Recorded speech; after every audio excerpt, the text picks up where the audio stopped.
Ito na ang mga paraan para tumaas ang views mo. Ito ang 10 paraan na makakatulong sa iyo. Bakit ko nasabi? Kasi ito nga ang mga nakatulong sa akin dito sa pagbablog ko sa Facebook and then sa YouTube. Huwag na nating patagalin. Ito na, featured post.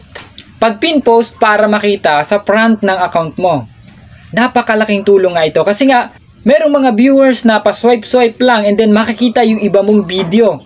And then pag nakita nila yung video mo, ma-amaze sila o kaya naman makikurious sila sa'yo. And then kiklik nila yung video at mapupunta sa profile mo. And then pag kinilik nila yung profile mo, mapupunta sila sa account mo. And then kapag ka nag-pin post ka, yun mismo ang unang bubungad sa kanila.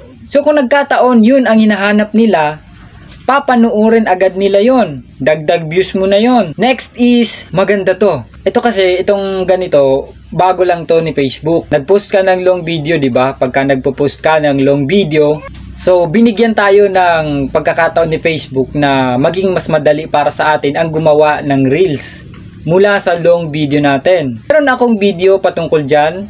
Pwede nyo bisitahin dito sa account ko kung paano yan gawin. Makakapag-create tayo ng Reels sa pamamagitan ng long video natin.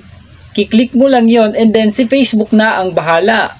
Depende naman sa'yo kung gusto mo pang dagdagan ng dagdagan, mag-i-edit ka pa nun. Pero kung hayaan mo na, pwede nang mag-post yon na naka-form na as a Reels. Ito nga, pagka ginawa mo ito, hindi ka makaka-copyright dito. Ang isa pa, less edit pa. Hindi ka na mag-edit. Si Facebook na bahala. Anong kagandahan nito? Yung mga old videos mo na pinost noon, siguro matagal ka na sa pag-post ng long video, pwede mo yung balikan and then, kung alam mo yon na gumagana doon at napakarami niyang views, yun na ang kunin mo para gawing Reels. Ang sunod is comment manager. Pag-reply mo sa bawat video na pinost mo.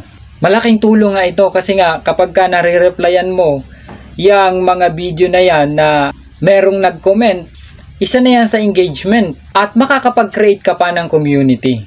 Maaaring tutukan ka ng viewers mo kasi nga nakakapagbigay ka ng kaalaman sa kanya or na-entertain mo siya sa mga video mo at meron kang naibibigay sa kanya na gusto niya naman talagang malaman tungkol dyan sa binablog mo. Next is use popular na mga hashtag. Ang mga hashtag nga na ito ay makakatulong ito. Lalong-lalo na yung mga popular na hashtag. Makikita mo naman yan pagka kinilik mo yan kung ilan na ba ang gumamit niyan. So kapag gumagamit nga yan, magiging searchable ang video mo. Na kapag ka-search nila yon, isa sa video mo ang lalabas o magiging recommendation para sa kanila. Ito maganda to, template. Pwede mo tong gamitin. Kasi nga dito ay naka-ready na siya. Kapag kinilik mo yan, so sila na bahala. Hindi ka na mag-edit. Less hassle na. Kung marami kang ginagawa, maganda tong gamitin para dyan sa video mo. Pag-post o pag-appreciate sa mga top fan. Ito, malimit ko itong ginagawa. Kapag nagno-notify sa akin yung mga top fan, ay pinopost ko dyan para i-appreciate sila sa mga ginagawa nila na pakikipag-engage. Nakakatulong din ito para mag-grow pa ang channel mo. At higit sa lahat, hindi ito bawal yung pag-shoutout. Kasi baka may napanood tayo mga nagbablog na bawal daw mag-shoutout. Ito lagi ko tong ginagawa ang mag-shoutout sa mga viewers ko na gustong magpa-shoutout.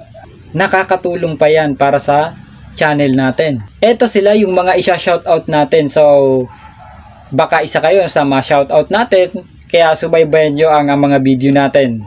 Ito sila mga nakikipag-engage talaga sa atin. Mga nanunood sa video natin at sumusubaybay sa atin.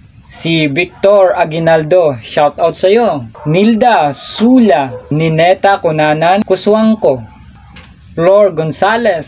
Ito, malimit ko to nakikita si Ma'am Flor Gonzales. Nilda Daniel, Amay Pilafil, Rongwell Lastman. So, marami pa yan sa mga susunod nating video.